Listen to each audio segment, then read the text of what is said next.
జై సద్గురు బ్రహ్మరాజుకు జై.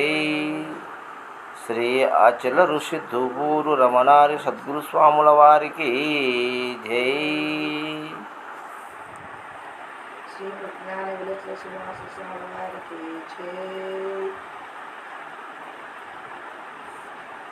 భగవంతుడు అని ఎవరిని అంటారు? భగవంతుడిని ఎవరిని అంటారు? ఇప్పుడు మనకు తెలిసిన కాడ మనకు తెలిసి ఉండి శ్రీకృష్ణ భగవానుడు అంటున్నాము, భగవాన్ రమణ మహర్షి అంటున్నాం, భగవాన్ సత్యసాయి అంటున్నాం, భగవాన్ షిరిడీ సాయి అంటున్నాం. ఇట్లా కొంతమందిని భగవాన్ అని పిలుస్తున్నాం మనం. మరి ఎందుకు వాళ్ళు భగవంతుడు అని పిలుస్తున్నాము? భగవంతుడు అనడానికి ఏం అర్హత కావాలి అనే అంశాన్ని గురించి మనం బాగా క్షుణ్ణంగా ఆలోచన చేస్తే, శ్రీకృష్ణ పరమాత్ముడు నేను భగవంతుణ్ణి అని అర్జునుడితో అన్నప్పుడు, అర్జునుడు బావా నీవు ఒక తల్లి తండ్రికి పుట్టినావు, నేను ఒక తల్లి తండ్రికి పుట్టినాను, నువ్వు భగవంతుడు ఎట్లయితావు అంటే, అర్జున నేను భగవంతుడే, నీవు భగవంతుడే, ఆ భగవతత్వాన్ని ఎరిగిన నేను నువ్వు ఎరగలేదు అని చెప్తాడు. నేను ఎరిగిన కాబట్టి నేను భగవంతుడని చెప్తున్నాను, నువ్వు ఎరగలేదు కాబట్టి భగవంతుడు అంటే ఏంటో నీకు తెలియదు కాబట్టి ఆ భగవంతుని గురించి నీవు ఎరగలేకున్నావు. అసలు ముందు భగవంతుడు అంటే ఎవరు అనే ప్రశ్న మనం వేసుకుంటే,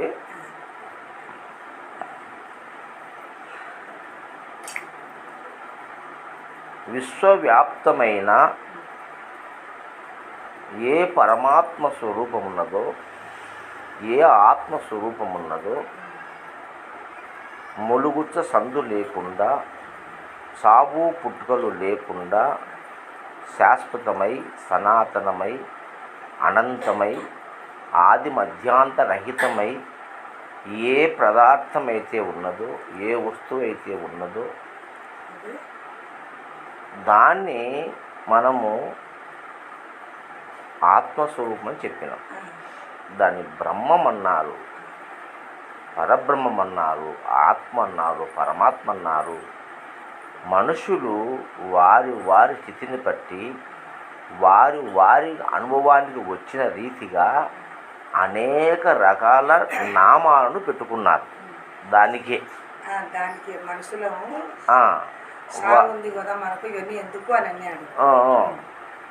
అటువంటి దాన్ని అది దేవుడని, అది ఆత్మని, అది పరమాత్మని, అది బ్రహ్మమని, అది పరబ్రహ్మని, అది బృహత్ అని, అది గొప్పదని, అది అనంతములో అనంతమని, సూక్ష్మములో సూక్ష్మమని, అది నాశనము లేనిదని, దానికి సావు పుట్టుకలు లేవని, అది ఎప్పటికీ ఉంటుందని, ఈ విశ్వం మొత్తం నాశనమైపోయినా అది నాశనము కాదని, అది అగ్నికి కాలదని, అస్త్రశస్త్రాలతో సేవింపబడదని, నీటికి తడవదని, ఎండకు ఎండదని, మరి అనేక రకాలుగా దానికి పెద్దలు మరి భగవద్గీతలు అయితేనేమి, ఉపనిషత్తులు అయితేనేమి, వేదాలు అయితేనేమి, బ్రహ్మసూత్రాలు అయితేనేమి, అనేక గ్రంథాలలో అనేక శాస్త్రాలలో దాన్ని రాబోయే తరాలు మర్చిపోకూడదని వారు తెలుసుకున్న దాన్ని రచించిపోయినారు పెద్దలంతా. అది ఊహనో, మనిషి ఊహ కావచ్చు, వాడు సత్యంగా దర్శించడం లేదో తర్వాత విషయం. భయపెట్టడం కాదు, విషయాన్ని నేను చెప్పిన మాట ఈ జగత్తు ఉన్నంత వరకు ఉండాలా, ఏం ఇది భగవంతుడి నన్ను మాట. మర్చిపోయినా భగవంతుడి మాట. నా వాక్కును మర్చిపోకూడదు. నేను తెలుసుకున్న జ్ఞానాన్ని రాబోయే తరాలకు అందించాలనే ఉద్దేశంతో వాళ్ళు దాంట్లో రాసి పెట్టిపోయింది. అర్థమవుతుందా? ఆ విధంగా పెద్దలు రాసి పెట్టినా దాన్ని చదువుకున్నాము. అటువంటి ఆతత్వము, ఆ తత్వ శక్తి చేతనే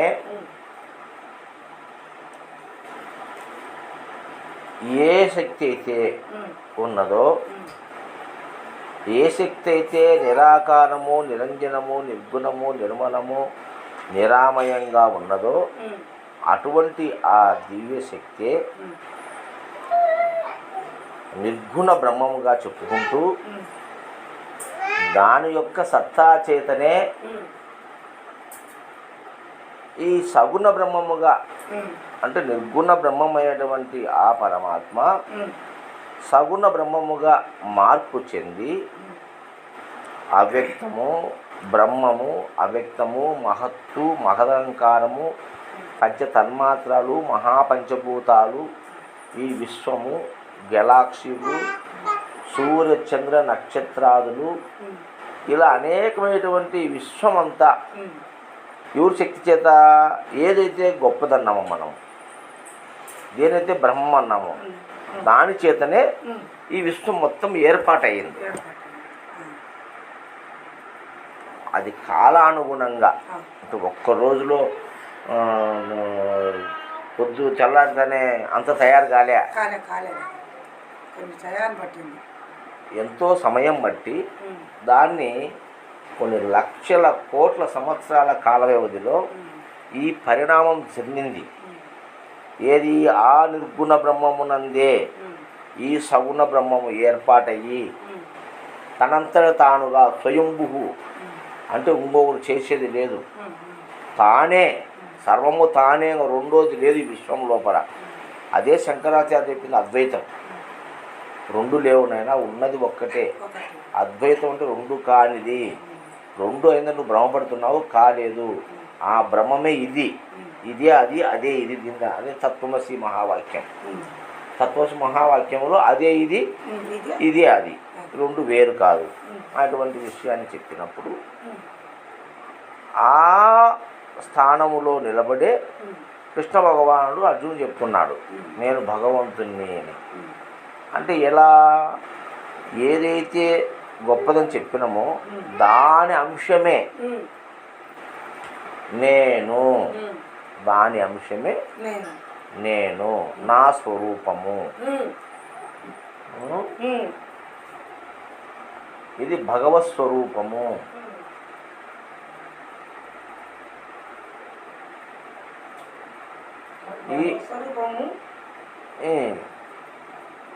ఆ భగవత్ స్వరూపంతో అంటే ఇట్లా కదలిక లేకుండా ఉన్నప్పుడే భగవంతుడు అని భగవత్ స్వరూపం అది. అదే ఇది, అదే ఇదిగా మారింది అంతే. ఏది కదలదు మెదలని చెప్తున్నావో అదే ఇదిగా మారింది. అందులో ఇది వస్తూ ఉంది, పోతా ఉంది. అది మాత్రము ఏది కాలేదు, అది ఉన్నది ఉన్నట్టుగానే ఉన్నది. ఇప్పుడు నేనని నువ్వు ఒక దాన్ని పలుకుతున్నావు కదా, ఆ నేను ఈ దేహానికి సంబంధం లేకుండానే ఉంది. ఈ దేహానికి సంబంధం లేకుండానే ఉంది. ఈ దేహం ఉన్నా, ఈ దేహ సంబంధమైనటువంటి విషయాలు ఉన్నా లేకపోయినా అది ఉంది. ఎట్లా ఉంది అని మనం ప్రశ్న వేసుకుంటే, నీవు తల్లి గర్భంలో నుంచి భూమి మీదకి వచ్చిన తర్వాత అప్పుడు ఏముంది? శుద్ధమైనటువంటి ఒక ఎరుక ఉంది ఆ బిడ్డలో. ఏమీ లేదు అక్కడ, ఏ సమాచారము లేదు, ఏ జ్ఞానము లేదు. అవునా కదా?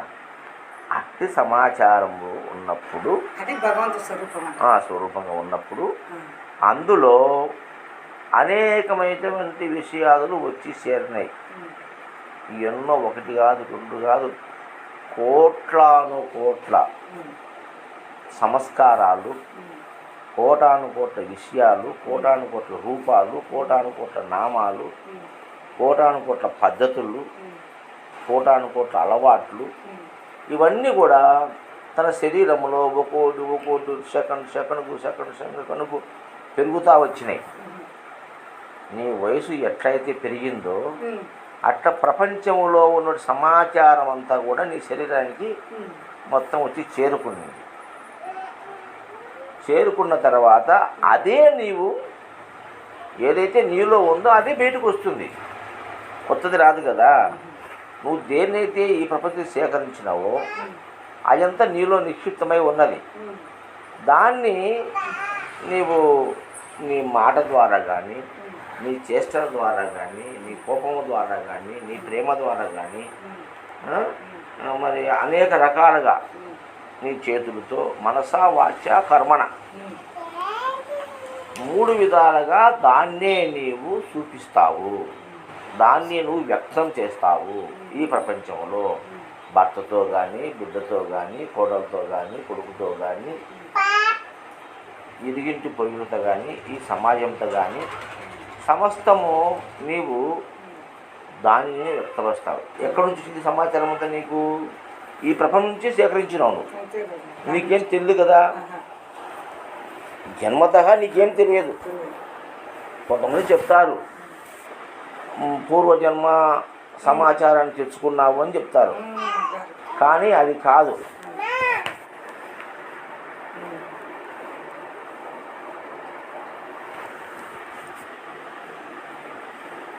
అది నిజము కాదు. ఎందుకంటే పూర్వజన్మ సమాచారము మనకి ఎలా వచ్చింది అనడానికి అవకాశం లేదు. ఎట్లా అంటే సైన్స్ రీత్యా ఎత్తుకున్నా, ఇట్లా ఆధ్యాత్మికంగా మనం ఆలోచన చేసినా తల్లిదండ్రుల నుంచి మనకి ఏమొస్తున్నాయంటే తల్లిదండ్రుల జీన్స్ అని ఉంటాయి.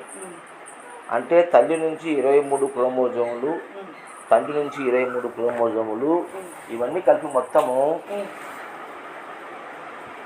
23 జతల క్రోమోజోములు.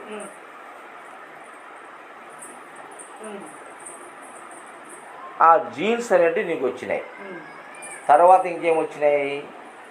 ఈ జీన్స్తో ఉత్పత్తి అయిన ఈ దేహంలో శరీర నిర్మాణ ధర్మశాస్త్ర ప్రకారము మనకు అన్ని అవయవాలు నిర్మాణమైనవి. ఏది? ఆ 23 జతల క్రోమోజోములతో క్రోమోజోములని మనకు జీన్స్ ఉంటాయి. తల్లి నుంచి 23, తండ్రి నుంచి 23 వస్తాయి. అంటే శుక్లం నుంచి 23, స్వరితం నుంచి 23 క్రోమోజోములు కలిస్తే హాఫ్ ఫుల్ అయ్యింది. ఇక్కడ అది సగము, ఇది సగము. అది అర్ధబీజము, ఇది అర్ధబీజము, పూర్ణ బీజం అయ్యింది. పూర్ణ బీజం అయిన తర్వాత మొలకెత్తింది. పూర్ణ బీజం కాకుండా మొలకెత్తడానికి అవకాశం లేదు. కాబట్టి ఉత్త పురుషుని వీర్యముతో పిల్లలు పుట్టారు, స్త్రీ అన్నముతో పిల్లలు పుట్టారు. ఎందుకంటే ఇది ఒక అర్ధబీజం, అది ఒక అర్ధబీజము. జన్మతః అర్ధనారీశ్వరుడు. ప్రతి మనిషి జన్మతః ప్రకృతి పురుషులు, అంటే అర్ధనారీశ్వరులు. ఈ విధంగా వచ్చిన తర్వాత ఇది ఎప్పుడైతే ఒకటయ్యిందో, అంటే పూర్ణ బీజం అయ్యిందో, అప్పుడు పిండం ఉత్పత్తి అయింది. ఇక్కడ గుడ్డు ముందా, చెట్టు ముందా, విత్తు ముందా అనే ప్రశ్న వచ్చినప్పుడు విత్తే ముందు, చెట్టు తర్వాత. ఎట్లా అంటే పూర్ణ బీజము, అర్ధబీజము పురుషుల్లో, అర్ధబీజము స్త్రీలో వచ్చింది. వచ్చినాక పూర్ణ బీజమైంది, విత్తనమైంది. బీజం అంటే విత్తే కదా, విత్త అయింది. అది మొలకొచ్చింది గర్భసంచిలో. అదే భూమి అనుకో.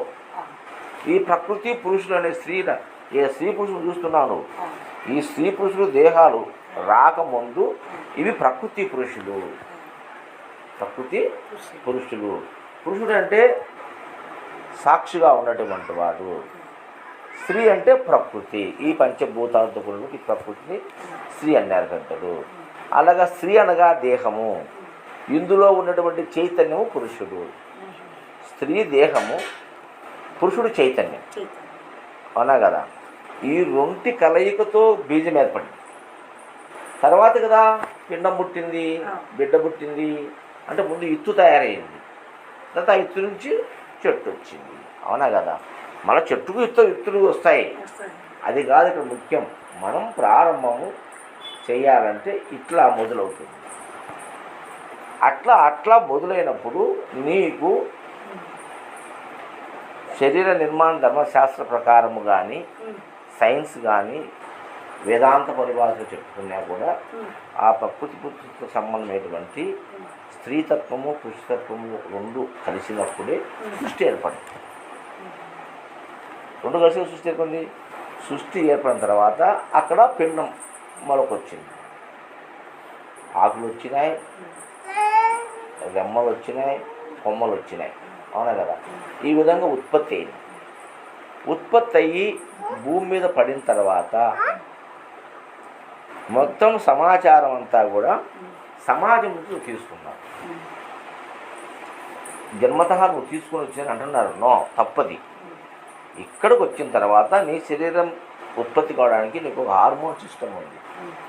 అంటే హార్మోన్లు అని మనకు ఉన్నాయి. థైరాయిడ్ అంట, పారాథైరాయిడ్ అంట, pituitary gland, pineal gland, thymus gland, pancreatic gland, adrenal gland, testosterone, oestrogen, progesterone అనేటువంటి హార్మోన్స్ ఉన్నాయి. ఈ హార్మోన్ వ్యవస్థ ఒకటి, సెంట్రల్ నర్వ్ సిస్టమ్ ఒకటి. అంటే మెదడును వెన్నుపామును కలుపుతూ సిస్టమ్ మన శరీరం. ఈ ఎదడు వెన్నుపామును కలిసే సిస్టంతోనే ఈ తల, ఈ మొండెం కలుసుకుంటా ఉన్నాయి. అవునా కదా?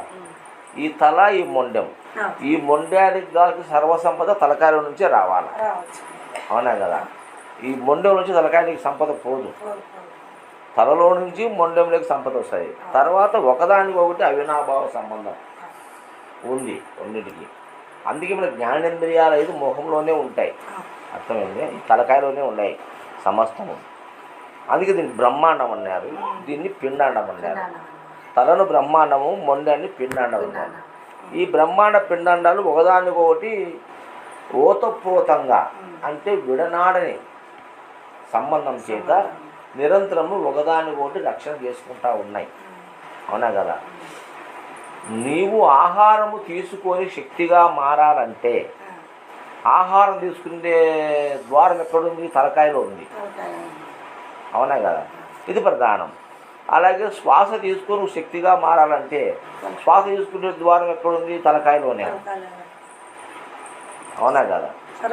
కాబట్టి మనకు ముఖ్యంగా భౌతికంగా ఆహారము, నీరు, గాలి, ఆహారము, నీరు, గాలి ఇవి మనకు ప్రాణాన్ని ఇచ్చేటి. ఈ మూడు ప్రతి జీవికి 84 జీవరాశులకు అన్నము, నీరు, గాలి ఈ మూడు ప్రధానమైనవి. ఈ మూడు ఉంటే బత్తాలు లేకపోతే చచ్చిపోతాడు. ఇది అసలు జీవే పుట్టది ఈ మూడు లేకపోతే. అర్థమైందా? కాబట్టి అన్నము, నీరు, గాలి ఇవి ప్రతి క్షణం మనకు అవసరం. అన్నం అనేది తినకపోయినా 40 రోజులు నువ్వు 100 రోజులు బ్రతకచ్చు. ఏది? నీళ్లు తాగుతా. అన్నం లేకపోయినా 100 రోజులు బ్రతకచ్చు. నీళ్లు లేకుండా కనీసం అంటే 5 రోజులు కూడా నువ్వు బ్రతకలేవు. అదే గాలి లేకపోతే 5 నిమిషాలు కూడా బ్రతకలేవు. అవునా కదా? అన్నము లేకపోయినా దీర్ఘకాలం బ్రతకచ్చు నీరు, గాలి ఉంటే. నీరు లేకపోతే మరీ తక్కువ టైంలో చచ్చిపోతాం. అసలు గాలి లేకపోతే 5 నిమిషాల్లోనే మనం మరణిస్తాము. కాబట్టి ఆ విధంగా ఈ అన్నము, నీరు, గాలి మూడు తీసుకునేటువంటి ఇంద్రియాలు మనకి ఆడున్నాయి? తలకాయలోనే. అవునా కదా? అప్పుడు బ్రహ్మాండం నుంచే పిండానికి సంపద అందిస్తుంది. కానీ పిండాండం బ్రహ్మాండానికి ఏ సంపద అందించడం లే. అంటే శరీరంలో ఉన్నటువంటి మొండెం నుంచి, మెడ తగ్గు నుంచి ఈ యొక్క ప్రాణశక్తి ఈ జీవునికి అందదు. తలకాయల నుంచి అందాల్సింది దీనికి కూడా, పిండానికి, బ్రహ్మాండానికి అన్నిటికీ జీవశక్తి తలకాయల నుంచి కిందికి రావాలి. అంటే ఇది ప్రధాన పాత్ర పోషిస్తూ ఉంది తల. అవునా కదా? ఈ పోషిస్తూ ఉన్నప్పటికీ ఈ శరీరంలో మనకు 3 సిస్టాలు ఉన్నాయి. ఒకటి జీన్స్, 2 హార్మోన్ వ్యవస్థ, 3 నర్వస్ సిస్టమ్ అంటే సెంట్రల్ నర్వస్ సిస్టమ్ అనేది మనకు ఉంది, నాడీ వ్యవస్థ. ఈ 3 వ్యవస్థలే మనకు రక్షణగా ఉన్నాయి. ఇది అనాటమీ ఫిజియాలజీ. ఇక మనము సైకాలజికల్ కానీ స్పిరిచువల్ సైడ్ ఆలోచన చేస్తే, అంటే ఆధ్యాత్మికపరమైనటువంటి విషయాన్ని గురించి మనం ఆలోచన చేస్తే, ప్రతి మనిషి శాంతి కావాలా, ఆనందం కావాలా అనే ప్రయత్నం చేస్తున్నాడు. అవునా కదా? ఈ శాంతి కొంతమంది డబ్బులో ఉందని ఆ డబ్బు కోసమే ఆశపడుతూ, ఆ డబ్బు కోసమే జీవిస్తూ, ఆ డబ్బు కోసమే తన జీవితాన్ని పణంగా పెట్టి, ఆ డబ్బులోనే సర్వం ఉందని ఆ భ్రాంతిలో పడిపోయినాడు. అవునా? ఇంకొకటి ఏం చేస్తున్నాడు, ఆధ్యాత్మిక మార్గంలో పోతే భగవంతుడే అన్నిటికన్నా గొప్పవాడు, ఆయన చేరుకుంటే మనకి ఎన్ని అవసరం లేదు, ఈ ఇహపర సంపదలన్నీ అసత్యములు, శాశ్వతములు కాదు, ఇవి తాత్కాలిక ఉపశమనాన్ని ఇస్తే కానీ శాశ్వత పరిష్కారాన్ని ఇవ్వవు, ఆ భగవంతుడైతే శాశ్వత పరిష్కారం ఇస్తాడు అనేటువంటి ఆధ్యాత్మికవేత్తలు, ఆశ్రమాలు మరి దేవుడు అన్నీ ఉంటాయి అనేటువంటి మార్గంలో కొంతమంది ప్రయాణం చేస్తున్నారు.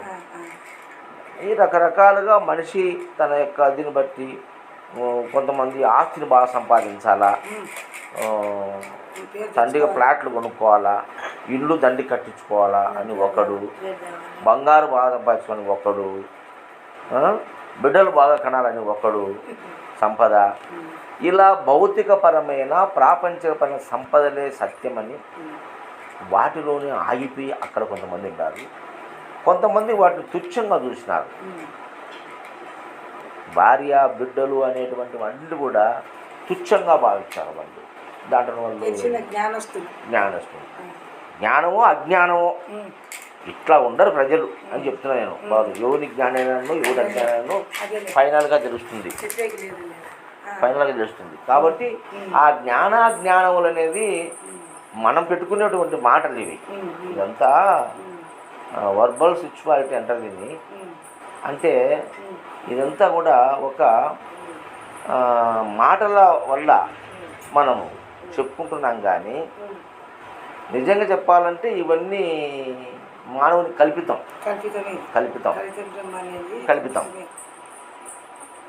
ఆ విధంగా ఎక్కడ సుఖం ఉంది అనుకున్న వాళ్ళు అక్కడ ఇదవుతున్నారు. ఇప్పుడు ఆనందం నీకు కావాలి, ఆనందం వస్తువులో ఉందని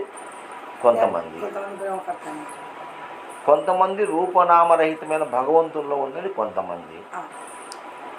కొంతమంది స్త్రీలో ఉందని, కొంతమంది క్షేత్రంలో ఉందని.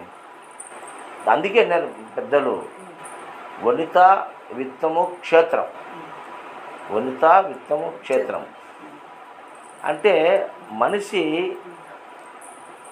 ఈ యొక్క స్త్రీలోను, డబ్బులోను, ఈ యొక్క సంపదలోను ఆనందం ఉందని, శాంతి ఉందని ఎక్కడ వాళ్ళు అక్కడ మీరు నిలబడి అక్కడ దానికోసమే జీవితం మొత్తం హెచ్చిస్తూ ఉన్నారు. కొంతమంది ఆధ్యాత్మికములో ఉందని భగవంతుని తెలుసుకొని తన జీవితాన్ని దానికి హెచ్చించి వాళ్ళు హిమాలయాలకు పోయి తపస్సులు చేసి ధ్యానాలు చేసి రకరకాలుగా అగసాట్లు కొంతమంది పడుతున్నారు. అదే భగవంతుని గురించి అందరూ చెప్తున్నారు కదా అని అర్జునుడు కృష్ణుడు చెప్తున్నాడు. అర్జున నేను భగవంతుని అని అంటే ఎట్లా భగవంతుడు అన్నప్పుడు అర్జునుడు క్లారిటీ ఏమంటే, అరే పిచ్చోడా, మేము పాండవులం 5 మందిమని, మా నాయన పాండవులు చచ్చిపోయినాడని, మా అన్నగారు దాయాదులు మాకు ఒక్క గ్రామం కూడా ఇవ్వకుండా మరి అంతా వాళ్ళే అనుభవిస్తున్నారని, ఇదంతా మా కర్మని, మా కష్టాలని, బాధలని జూదమాడి అన్ని పోగొట్టుకొని అన్న ధర్మాన్ని అన్నమాట జవదాటకూడదని, ఆ రామాయణ కాలంలో రాముడు తండ్రి మాట జవదాటకూడదని పితృవాక్య పరిపాలన అనేటువంటి దాన్ని పట్టుకొని అడవులకు పోయి కష్టాలు పడి పిల్లలను పోగొట్టుకొని అనేక ఇబ్బందులు పన్నాడు. ఈ ద్వాపరం వచ్చేసరికి అన్న మాట తప్పకూడదని, తండ్రి మాట ఎట్లా పోనీలే, అన్న మాట తప్పకూడదని ధర్మరాజని మా అన్నకు తగ్గ తమ్ముళ్ళగా మాకు పేరు ప్రఖ్యాతులు కావాలని వీళ్ళకి ఈ పిచ్చి పట్టి దెబ్బదాడకూడదని అందుకు కష్టాలు పడుతున్నామని ఇదంతా పరమేశ్వరి ఇచ్చని ఇట్లా మీరు ఊహించుకుంటున్నారా? మీ జన్మలను, మీ రాతలను, మీ కర్మలను, మీ కష్టాలను, మీ బాధలను మీరే కారణం అనేది తెలియక ఏ భగవంతుడో పెట్టినాడని, ఏ ఈశ్వరుడో ఏం చేస్తాడని చెప్పేసి ఒక భ్రమలో మీరు ఉన్నారు. ఏమి దీని అంతటి కారణము చిన్నప్పుడు పుట్టేప్పటి నుంచి ఇంతవరకు తీసుకునే సమాచారమే ఆధారంగానే నీ బతుకు, నీ జన్మకు వేరే ఎవరో కారణం కాదు. వేరే జన్మ సంచిత ప్రారంభ కర్మలు అంటే అవి కూడా సత్యం కాదు. ఏమి చెప్పుకున్నారు మన వాళ్ళు లెక్కల కోసం, అంతేగాని అది కాదు. ఈ జన్మలో నువ్వు పుట్టిన తర్వాత నువ్వు ఏమైతే పొందినావో ఒక మాట మనం తెలుసుకుందాం. ఇప్పుడు చిరంజీవి వాళ్ళ ఇంట్లో అల్లు అర్జున్ పుట్టినాడు, అల్లు అరవింద్ ఇంట్లో అల్లు అరవింద్ పుట్టినాడు. చిరంజీవి మేనల్లుడు అంటే వాళ్ళ కుటుంబంలో పుట్టినాడు. రామ్ చరణ్ తేజ కానీ ఇదే చిరంజీవి పుట్టినాడు. చిరంజీవి ఆల్రెడీ మెగాస్టార్, దేశంలో మంచి పేరుంది, మంచి నటుడు, హీరో, డబ్బులు పుష్కలంగా ఉన్నాయి, ఆస్తిపాస్తులు ఉన్నాయి. వాడు పుట్టిన నుంచి బంగారు పొలంలో తిన్నాడు, బంగారు సూట్లో తిన్నాడు వాడు. అవునా? మరి బంగారు ఉయ్యాల్లో ఊగినాడు. వాడు చదువు, సంధ్యలు, గుడ్డలు, పుట్టుకుతో కార్లు ఉన్నాయి. వాడు పురుషానికి ఏసీ కార్లు తిరిగినాడు, ఏసీ రూముల్లో ఉన్నాడు. అవునా కదా? వాడికి డబ్బు తీయం పడింది. ఇంకా వాడు డబ్బు సంపాదించిన అవసరమే లేదు. అవునా కదా? మరి ఇది పూర్వజన్మ సుకృతం అంటావా దీన్ని? వాడు పుట్టిన చోటు కదా. వాడు ఎవడి కాడ పుట్టినాడంటే ఒక ధనవంతుడి ఇంట్లో పుట్టినాడు. అవునా కదా? అప్పుడు వానికి అవన్నీ వచ్చినాయి. అది ఒక పేద ఇంట్లో పుట్టిన ఇన్ని రావడం వస్తాయా? రాలేవు కదా. కాబట్టి జన్మతగా వాడు ఎక్కడ ఏ స్థానంలో ఉన్నాడో ఆ స్థానము, ఆ పరిసరాలు, ఆ ప్రకృతి, ఆ మాటలు, ఆ డబ్బు, ఆ ధనము అన్నీ వాడికి వచ్చినాయి. ఈయనకి రాలే. వీడు ఆడ పుట్టాడు, పేదవాడి ఇంట్లో పుట్టినాడు, వాడికి ఆ సంస్కృతే వచ్చింది. అవునా కదా? సర్దిబో తాగడము, చిరిగిపోయిన గుడ్డలు వేసుకోవడము, బడికి పోతే పలకుంటే బలములే, బలం ఉంటే పలకలే,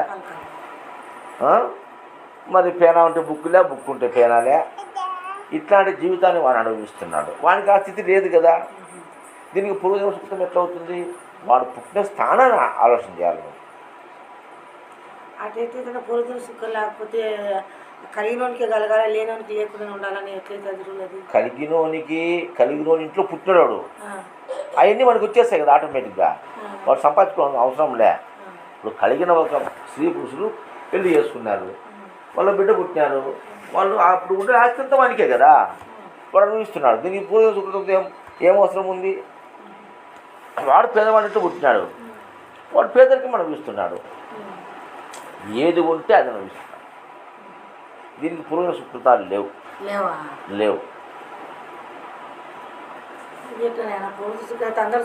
అందరూ ఆస్తిపాస్తులు సమానంగా ఉండొచ్చు కదా. సమానంగా ఎందుకు ఉంటాయి? నువ్వు ఆడుంటే ఆడుంటుంది అంతే. నువ్వు రాసిరెడ్డి పుట్టింటే కనుక కొద్ది శరీరంలో మాది బ్రహ్మాండంగా అన్నీ చేసిండు. నువ్వు పుట్టినావు యాను పల్లెటూరులో పుట్టినావు, ఒక పేద రైతుకి పుట్టినావు, నీ స్థితి అట్లే ఉంటుంది. నువ్వు గొప్పవాడు ఎట్లయితావు? కాలేవు కదా. ఇది స్థితిని బట్టే కదా. దీనికి పూర్వ సుకృతం చెప్పని అర్థమవుతుందా? మనము ఏ స్థితిలో పుట్టింటామో అదే మన గతి, అదే మన బతుకు. అర్థమైందా? ఎవడో నూటికో కోటికో ఒకడు వాడి తెలివిని వాడిని ఉపయోగించి వాడు గొప్పవాడు అవుతాడు జ్ఞానంతో, అంతేగాని అందరూ కాలేరు కదా. అట్లా పూర్వజన్మ సుకృతం సంబంధం లేదు. ఇటువంటి విషయాలన్నీ ఎత్తినేసుకొని ఇది నా కర్మని, ఇది నేను చేసుకునే పాపమని, ఇది పూర్వజన్మ సుకృతమని, ఇది ప్రారంధం అనేటువంటి పర్థము లేని ఊహలతో ఊహించినటువంటి మాటలను నీకు ఆపాదించుకొని మరి ఆ అజ్ఞానమును మునిగిపోతున్నావు. అర్థమవుతుందా? అయితే అటువంటి దాన్ని తెలుసుకొని ఆచరించిన వాడు కృష్ణ భగవానుడు. అంటే ఇదంతా కూడా స్థితిని బట్టి వచ్చిందే కానీ ఇది పోయిన సుకృతమని పాపమని పుణ్యమని కాదు. అవునా కదా? ఇక్కడ నీ అన్న వ్యసనపరుడు జూదం ఆడే పోగొట్టున్నాడు నేను. అవునా కదా? అదే ఆ జూదం ఆడకుండంటే ఇది సమస్య వచ్చేది కాదు కదా. ఇట్లా ప్రతిదానికి ఒక కారణం ఉంది. ఆ కారణానికి నువ్వే కర్త అయి ఉండవు. ప్రతిదానికి నువ్వే కర్త. నీ కుటుంబానికి నువ్వే కర్త, వేరే వాళ్ళు కానే కాదు. ఎవరి జీవితానికి ఎవరి కుటుంబానికి వాళ్ళే కర్తలు అనేటువంటి పరమ రహస్యాన్ని ఎరిగిన వాడు కృష్ణుడు. ఏమో వీళ్ళు మిగతా వాళ్ళు ఆ రహస్యాన్ని ఎరగక నేను నరుడని అనుకొని, నేను జీవుని అనుకొని, నాకు ఈ కష్టాలు వచ్చినాయి, బాధలు వచ్చినాయి, తండ్రి మీరే మాకు రక్షణ చేయాలా, కాపాడాలని ఏడుకుంటాను నువ్వు. అవునా కదా? తెలిసినటువంటి కృష్ణుడు ఎవరిని వేడుకోలే. అలాగే భగవాన్ అనిపించుకునేటువంటి రమణ మహర్షి ఏ దేవుడిని వేడుకోలే. ఆయన మౌనంగా ఉండిపోయాడు అంతే. ఇంకా ఓహో ఇది నా స్థితి, నేను భగవాడు అని ఆయన చెప్పుకోలే. అసలు ఉండిపోయినాడు. మనం ఆయన భగవానుడు అన్నాం. ఎందుకని ఆ లక్షణాలు ఉన్నాయి కాబట్టి. కష్టం వచ్చినా నష్టం వచ్చినా స్పర్శ లేదు. అంటే శీతోష్ణ సమస్థితి కలిగిన వాడు. అంటే కష్టం వచ్చినా నష్టం వచ్చినా దేనికి చెల్లించని వాడు భగవానుడు. అట్లా దేనికి చెల్లించడం. నేను ఎరుకల్లో ఉన్నాను అర్జున, నువ్వు మరుపులో ఉండవు కాబట్టి ఇవన్నీ మాయమాది నీకు చుట్టుకున్నాయి. కాబట్టి ఇదంతా నాది అనుకుంటున్నావు. ఇదికి వచ్చి ఏడుచుండావు, మా తాతను చంపాలన్నా, మా అబ్బని చంపాలన్నా, మా గురువుని చంపాలని ఏడుచుండావు అంటే నువ్వు మాయలో ఉన్నట్టే కదా. చంపేవాడెవడు, చచ్చేవాడెవడు? నువ్వు చంపకుంటే నేను మిగులుతారా ఈ లోకములో అనేటువంటి పూర్ణచితి నీకు కలగలేదంటే నువ్వు అప్పుడు అజ్ఞానంలో ఉన్నట్టే కదా. నువ్వు భగవాను కాలే కదా. భగవానుడు అనేవాడు సమదృష్టి కలిగి ఉంటాడు, సమభావన కలిగి ఉంటాడు. సమస్తమైనటువంటి విషయాదుల యందు కూడా సమదృష్టిని కలిగి ఉంటాడు. వాడే భగవానుడు. అట్టి భగవస్థితిని ఎవరు తెలుసుకుంటాడో వానికి ఆనందము, శాంతి ఉంటాయి తప్ప అన్యులకు ఉండే అవకాశం లేదు. దీనికోసమే పెద్దలందరూ కూడా ఆధ్యాత్మికమైనటువంటి ఒక లేనిపోని దాన్ని ఊహించి దానికి అనేక గ్రంథాలు, శాస్త్రాలు రచించి ఎన్నో పద్ధతులను, ఎన్నో మార్గాలను, ఎన్నో సిద్ధాంతాలను, ఎన్నో సాంప్రదాయాలను వారి వారి బుద్ధికి తోచిన రీతిగా ఈ భూమి మీద స్థాపించి పోయినారు అందరూ. వాటిని పట్టుకొని మనం యాగలాడుతున్నాం. ద్వైతమని ఒకడు, అద్వైతమని ఒకడు, విశిష్టాద్వైతం ఒకడు, అచలమని ఒకడు, జైనమని ఒకడు, బౌద్ధమని ఒకడు, ఇలా అనేక ముస్లిం అని ఒకడు, క్రైస్తవుడని ఒకడు, ఇలా అనేక రకాలుగా ఆ ధర్మాలను పట్టుకొని, ఆ పద్ధతులను పట్టుకొని మనము శాంతి కోసము, సౌఖ్యం కోసము, ఆనందం కోసము ఎతుకులాడుతూ ఉన్నాం. అక్కడ లేదు. నువ్వు గురువు కాడికి పోతే నీలో ఉండే సర్వ సంశయాలను రహితం చేసేవాడు కావాలి, కానీ నీ నెత్తిన మళ్ళీ మూడు పెట్టేవాడు అవసరం లేదు. ఇప్పుడు ఈ కాలంలో గురువు ఎట్లున్నారంటే, నువ్వు యాసమాని పోయినా కూడా ఏమయ్యా నువ్వు ఏం తెలుసు నీకంటే నాకు ఫలానా తెలుసు స్వామి, మా గురువు ఇట్లా ఆయన గురువు కాడ ఎడ్యుకేషన్ తీసుకోవాలంటే అది తప్పు, ఆయన నీకు సరిగా చెప్పలేదు, నేను చెప్తా ఇది నాదిను, నీకు సుఖం ఉంటుంది, సౌఖ్యం ఉంటుంది, ఆనందం ఉంటుంది. వాడు ఇంకొకటి నెత్తిన పెడతాడు. వీడు 100 రాళ్ళు మోస్తాడు నెత్తిన, వీడు 101వ రాయి పెట్టాడు పైన.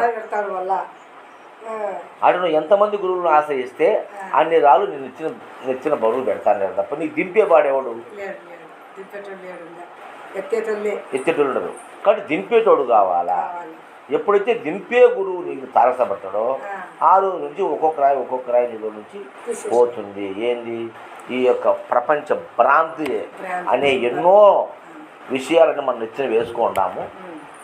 వాటిని ఒక్కొక్కటి తీసేసుకుంటా పోతే చివరికి నువ్వు ఒక్కదాన్ని మిగులుతావు. అప్పుడు నీవు సుఖి, ఏక్ నిరంజన్ అన్నా కదా, ఏక్ నిరంజన్. కాబట్టి నీవు ఉంటావు. దో సుఖి అంటే రెండు, నీవు నీ దేహమే. ఇంకా రెండు మూడోది లేదు. ఇంకా మూడోది వచ్చిందే గడిబిడి అన్నాడు. తీన్ గడిబిడి అని అన్నాడు. ఏక్ నిరంజన్ దో సుఖి. ఏక్ అంటే నేను భగవాడుని అనుకుంటే నిరంజన్. నిరంజన్ అంటే ఎలాంటి రంజనాలు కానీ సావుపుట్టులు కానీ అక్కడ రెండో ఆప్షన్ లేదు. ఇంకా ఏక్ నిరంజన్ అవునా. దో సుఖి, దో అంటే రెండు ఉండేవి, నీవు నీ దేహం ఉంది. ఈ రెండు ఉండయి. ఈ రెండు ఉంటే సుఖం.